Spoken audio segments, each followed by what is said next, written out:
Hi hello வணக்கம். நடிகை மஞ்சிமா மோகன் மலையாளத்தில் குழந்தை நட்சத்திரமாக நடித்து நம்ம தமிழில் 2017 இருந்து இப்போ வரை மூவிஸ்லாம் நடிச்சுக்கிட்டு வரவங்க தான் நடிகை மஞ்சிமா மோகன்.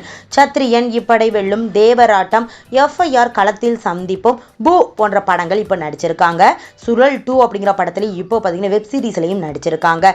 நாகம்மா அப்படிங்கிற ரோல் பண்ணியிருக்காங்க. தேவராட்டம் அப்படிங்கிற படம் பண்ணும்போது தான் கூட சேர்ந்து ஆக்ட் பண்ண கௌதம் கார்த்திக் இவங்களை காதலிச்சு திருமணம் பண்ணிக்கிட்டாங்க. ஆக்டர் கார்த்திக் இவங்களுடைய மகன் தான் கௌதம் கார்த்திக். கண்டிப்பாக தெரிஞ்சிருக்கும். 2022 தான் நடிகர் கௌதம் கார்த்திக் மற்றும் நடிகை மஞ்சிமா மோகன் திருமணம் பண்ணிக்கிட்டாங்க.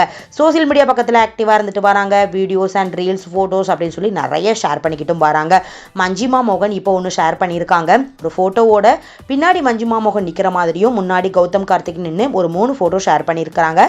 இதை பார்த்துட்டு கங்க்ராச்சுலேஷன், நீங்கள் ப்ரெக்னெண்ட்டாக இருக்கீங்களா, இது ப்ரெக்னன்சி அனௌன்ஸ்மெண்ட்டா அப்படிங்கிற மாதிரி நிறைய பேர் கேட்டுட்டு வராங்க.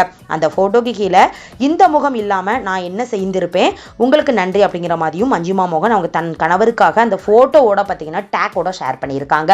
இதை பார்த்துட்டு நிறைய பேர் கண்டிப்பாக நம்ம மஞ்சிமா மோகன் கர்ப்பமாக தான் இருக்கிறாங்க அப்படிங்கிற மாதிரியும் பார்த்தீங்கன்னா சொல்லிட்டு வராங்க. நிறைய பேர் வாழ்த்துக்களும் சொல்லிட்டு வராங்க. ஆனால் அவங்க தரப்பில் இருந்து வெளிப்படையாக பார்த்தீங்கன்னா தெரிவிக்கலை நான் கர்ப்பமாக இருக்கிறேன் அப்படிங்கிற மாதிரி. ஆனால் இந்த ஃபோட்டோ பார்த்த பிறகு கண்டிப்பாக கர்ப்பமாக இருக்கிறாங்க அப்படிங்கிற மாதிரி தான் தெரியுது. உங்களுக்கு என்ன தோணுது அப்படிங்கிறதையும் கமெண்ட் பண்ணுங்கள். நெக்ஸ்ட் வீடியோ பார்க்கறதுக்கு முன்னால் நம்ம நியூஸ் சேனலை மறக்காமல் சப்ஸ்கிரைப் பண்ணுங்க. பக்கத்தில் இருக்க பெல் ஐகானையும் மறக்காமல் கிளிக் பண்ணுங்க. அப்போ தான் நான் போடுற வீடியோ உங்களுக்கு நோட்டிஃபிகேஷனில் வரும். தேங்க்யூ.